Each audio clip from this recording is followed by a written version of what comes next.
What's up? It's Monday, March 21st. Now, on this day in history, Alcatraz closed in 1963, Twitter opened in 2006, and it's National French Bread Day because life is meaningless and nothing matters. Welcome to the 5 Bourbon Lunch Show. We've been humanizing corporate America through the power and magic of brown booze and stupid questions ever since the year 2022. I'm your host, America's sweetheart, Eric Ryan. This week's guest is Fred Campos, my muse for making and selling daily video content and the owner of DFW Website Designers. Fred and his video series on LinkedIn are my guiding light. They're the wind beneath my wings. And someday, when I'm finally acknowledged as the world's greatest marketer, I'm going to pretend like the idea was all mine and claim to have never heard of it, Fred Campos. But until then, enjoy Fred's first episode. I know I will. I'm in it. Now, hit my music.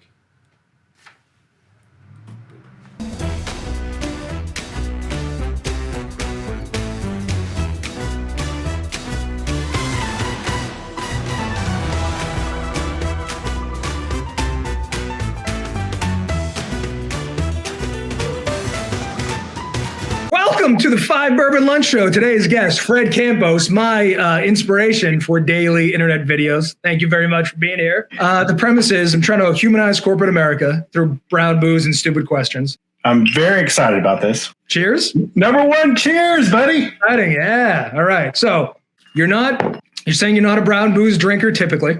I'm not a brown booze drinker. It's my second time to have bourbon in my life. Holy shit. Well, you're welcome. Thank you. Thank you. Don't mention that. You're a special guy. Yeah, I wouldn't do this for anybody. I appreciate that. So I love bourbon, but I think part of the problem with bourbon is it suffers from the same sort of pretentiousness that wine does. So I have the tasting notes from this particular brown booze from the website. Just tell me if you pick up on any of this. Vanilla? Definitely not. Ripe fruit? Maybe a little bit. Maple syrup? Yes. Toast? Toast? Seriously? Yeah, toast. No, I'm not tasting toast. Of course you know, because it's made up in bitter chocolate. Bitter chocolate. Yeah, actually, yeah, I could see that. This is 6 years old. It's 86.6 proof. It's finished in port barrels directly from Portugal, and it is Angel's Envy. You got me some good stuff here. Appreciate that. I mean, what am I going to give you, trash? We're a classy program. Obviously. All right, we're going to go into your list, which I got to tell you, in many cases, makes me want to drink. So it's good.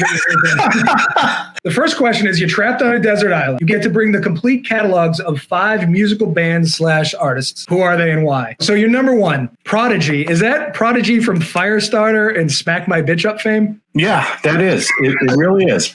Okay, so I know I am not the classy guy that's inspired you, but in my youth, man, I used to dress in black, go to those clubs at Sunday night that, you think you pick up girls, but everybody's dressed in chains and weird stuff.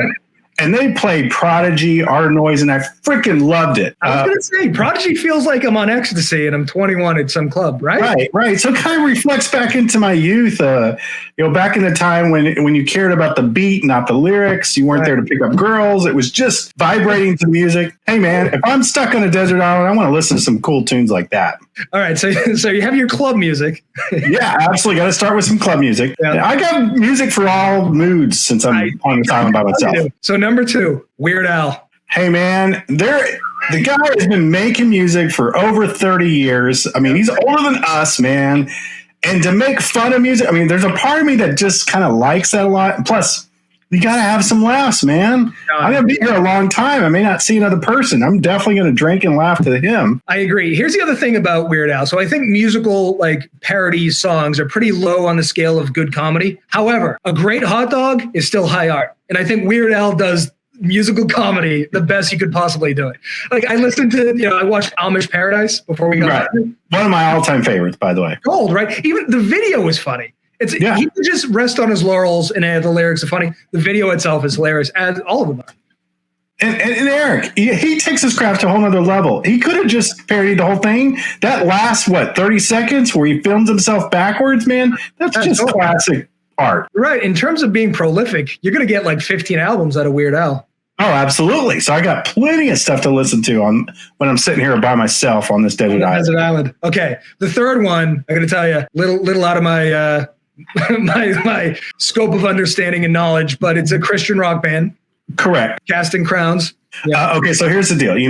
dealing with a 51-year-old guy here who's gone from, like I just told you, dressed in black and chains, partying all night at the Lizard Lounge here in Dallas in my Prodigy Art of Noise days. Yeah. A little bit of Weird Al to a very conservative Christian, very, very broad Christian artist, up and coming, good catalog of music. So, I can only bring a group. So definitely got to have that for my religious days on this island by myself. Got to focus on God a little bit.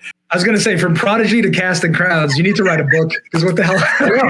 Probably one of the more diverse people as far as music goes. I can tell. Yeah. Which, by the way, segues perfectly into the fourth, the art of noise. So you have an English synth band who has Max Headroom in one of their videos. Absolutely, right? Really bizarre techno music. I'm one that's going for a variety attack here for being by myself. You didn't say if there was any people there, so picked obviously my favorite artists in different genres. It's your island, and it's a weird island. So say about the art of noise too is like most people I don't think would be able to pick out Art of Noise as the artist, but the music they've made you've heard a million times. Correct. In your last one, acapella. Acapella. Okay, so here's the deal. I'm on an island by myself. I'm one of these extremely frustrated wannabe singers, but I make a joyful noise. If I sing in church, people have their hands over their ears, so obviously I'm not anywhere on tune. But acapella so appeals to me. Now, The other question pertaining to this is, what's the band you hate the most? Oh, my God. Well, first off, I cannot stand country music. And when it comes to country music, of my friends that like it, they all talk about George Strait. I could do a lifetime without hearing him. Country music is so depressing to me personally. Which is normal because you live in Texas. Like, you're in the heart. I know. So I'm like a complete anomaly here. I don't walk around in my boots or wear my hat. I absolutely don't like country music at all. And I'm surrounded by it here in Texas. I want to picture you going into a bar, making this argument. Country music sucks. Have you guys heard Weird Al? Yeah, exactly. Weird Al is a national treasure. Both Fred and I are innovative geniuses because we understand the power and magic of daily video content. It's a game-changing innovation that'll give your product and service an edge. It'll give you company and personality. Last night, me and Ogilvy and Godin and Vaynerchuk, we went to Applebee's for some appetizers, and they all agree with me. Be an innovative genius. Go to offensivelycreative.com. Have I mentioned that we are a HubSpot Platinum partner? Here's our trophy. Until next time, which is tomorrow, have a lovely evening. Bye, Mom.